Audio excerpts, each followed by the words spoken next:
Hello everyone, Tactical Lich here, and today we have another battle against Black Knight on the League of Extraordinary Degenerates. In this battle, we'll have a Ogres versus Dark Elves battle, and traditionally, the Ogres are more favored in this matchup. However, their Ogre Bulls have since taken some nerfs as well as their healing, so let's see if Black Knight can bring in some interesting tools to tip the advantage over to his side. For the army builds here, the Ogre Kingdoms, I will be using my usual build of front line of Nobblers, second line of Trappers, third line of Ogre Bulls, and then in the core of the build, we have two Lead Belchers protected by two Man-Eaters with great weapons. On the outside of the formation, we have four more Saber-Tusk packs, leading the army Slaughtermaster of the Great Maul coming in with nothing but Troll Guts, and I believe I have Blood Cleaver, yes, for that self-heal. Now, for the Dark Elf army, a front line of Dread Spears and Bleak Swords mixed in together, and then a ton of anti-large cavalry, the Koan Knights. Armor-piercing anti-large, great for handling the Ogre's monsters, and then on top of that, two more Dark Riders with repeater crossbows for some skirmishing firepower. Now, a very interesting unit that Black Knight brought to the battle, the Siren of Red Ruin. After the improvement of their missile attacks, this Medusa can actually do some pretty good work if targeting the right unit, but on top of that, the anti-large bonus and pretty solid melee stats, 56 attack, 49 defense, can help her duel a lot of the ogre monsters. So let's see what she can do in this battle, especially with the direct damage ability, the Whale of Malice, helping her dish out even more damage. The leadership of Dark Elves, of course, is the Supreme Sorceress of Soul Stealer on her Black Dragon. Now that's it for the army builds, and let's get the battle started. The Siren of the Red Ruin, the regiment of renowned Bloodwrack Medusa. Having that Whale of Malice does give her a little bit of extra damage output potential, but I do think that the great thing about her is the regiment of renowned status giving her that extra melee stats, 56 melee attack and 49 melee defense. She can definitely hold her own in melee combat, especially when fighting against monster with that anti-large bonus. Now, for the armies themselves, my Ogre Kingdom's forces are pushing forward, trying to get those Lead Belchers in range and unload into the Bleak Swords, while the Dark Elves are rushing, moving those Koan Knights and mobility into the flanks. Now, the Ogre Bulls in my front line are readying themselves for the charge, but unfortunately, I do find their attack a lot more lackluster than before the nerfs, as their damage output doesn't seem to be that impressive anymore. Not sure if that's a good thing or not, but most certain thing is that they are much worse in melee combat these days. Anyways, Bleak Swords going into Nobblers, doing some pretty nice charge impact and slowly cutting them down. Some of the Dread Spears got hammered by the Lead Belchers before they can even start charging their opponents. And the Dread Spears are around half health a few seconds into combat under the devastating firepower. Although on the flank there, Nobbler Trapper is getting spotted by the Supreme Sorceress of Dark Magic, is also getting routed by a quick charge. Now the Saber-Tusk packs are getting hunted down, so the Ogre Bulls and some of these Man-Eaters, more Saber-Tusk packs, are shifting towards this flank over here, trying to reinforce the fight as a massive surge of Dark Elf mobility is rushing in. On the other side, the two Koan Knights are also moving close, while the Ogre Bulls here have charged into the Dread Spears, doing some very minor damage, as most of the unit somehow is stuck behind the Nobblers, not actually engaging in melee, while some of these Ogre Bulls are charging way ahead of the Nobbler Trappers being surrounded by spears. Now, the Supreme Sorceress of Dark Magic quickly maneuvers over to this end and tear-routed the defending Saber-Tusk packs, allowing the Koan Knights to move on to the next target. At the same time, a good chunk of my forces, including the Slaughtermaster, is targeted by enemy infantry. A combination of Ogre Bulls and Saber-Tusk packs managed to beat back the Koan Knights, but here comes the Siren of the Red Ruin, doing some pretty good impact damage onto the first Ogre Bull. And don't forget that Medusas are terror-causing monsters, so the Ogre Bulls who have taken significant damage has been forced into an early rout. That's why I have to move in the immune to psychology Man-Eaters to try and fight this threat. But unfortunately, she does have some pretty decent melee defense at 49, so she's not taking that much damage, buying some time for her to move out of the way, especially that she doesn't have the largest hitbox, so the Man-Eaters can't surround her as easily to increase their damage output. She still got hit, of course, but it's not anything too substantial. At the back line there, I'm sending in the Man-Eaters to deal with the Koa Knight, Ogre Bulls, and Saber-Tusk Packs helping out as well, but there is only one Man-Eater, so Koa Knights are able to get through and get on top of my Lead Belchers, who have been doing some pretty good work killing off the Dark Elf Infantry, while over here this Man-Eaters being isolated by an overwhelming force of Koa Knights and Dread Spears plus the Anti-Lurch Siren of the Red Ruin, and then being buffed up by Murderous Prowess, was able to get to 70 melee attack, and these Man-Eaters got absolutely shredded by these forces.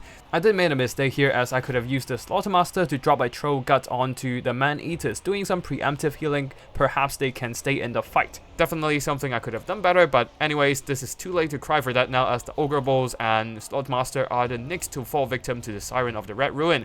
The Supreme Sorceress is jumping on top of my second Lead Belchers now that the first unit is gone, while Koa Knights will be reinforcing this fight, hoping to isolate my Slaughtermaster and get rid of my healing. A massive Soul Stealer is also draining the health of my units and doing some pretty good damage overall. And yet another Ogre Bull unit will be terror routed by the Siren of the Red Ruin. Vial of Malice also activated for a second time, using up all the charges, and will be draining the health of the Slaughtermaster away. He is now terror routed and will be chased off for a bit by the Koa Knight.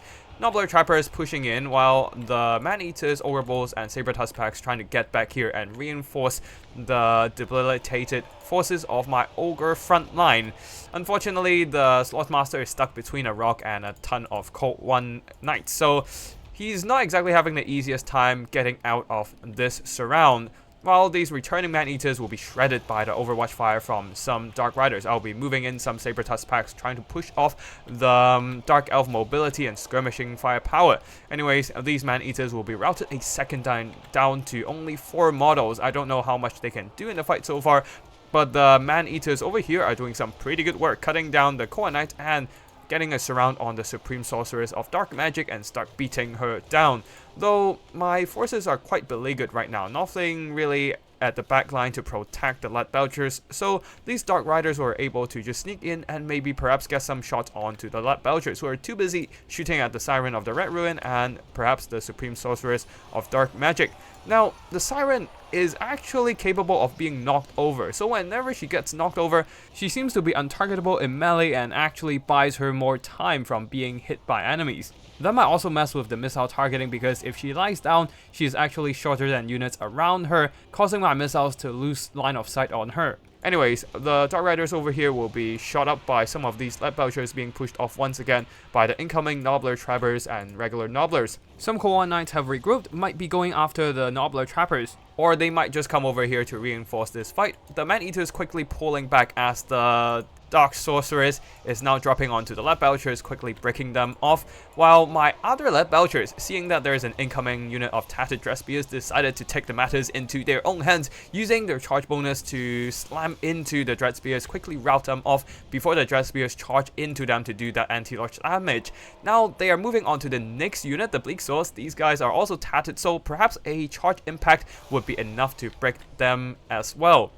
Though, unfortunately, speaking about breaking, the Lead Belchers have been broken off, though this does give the Man-Eaters a little bit of opportunity to get a surround onto the Supreme Sorceress of Soul Stealer and do a little bit more damage onto her. The Troll Guts have healed up these Man-Eaters significantly, and they are now approaching their heal cap, while the Siren of the Red Ruin, down to around the last quarter of her HP, jumping on top of the Lead Belchers with the combined attack of the Sorceress of Dark Magic. Yep. The Lead Belchers are not going to be around too long.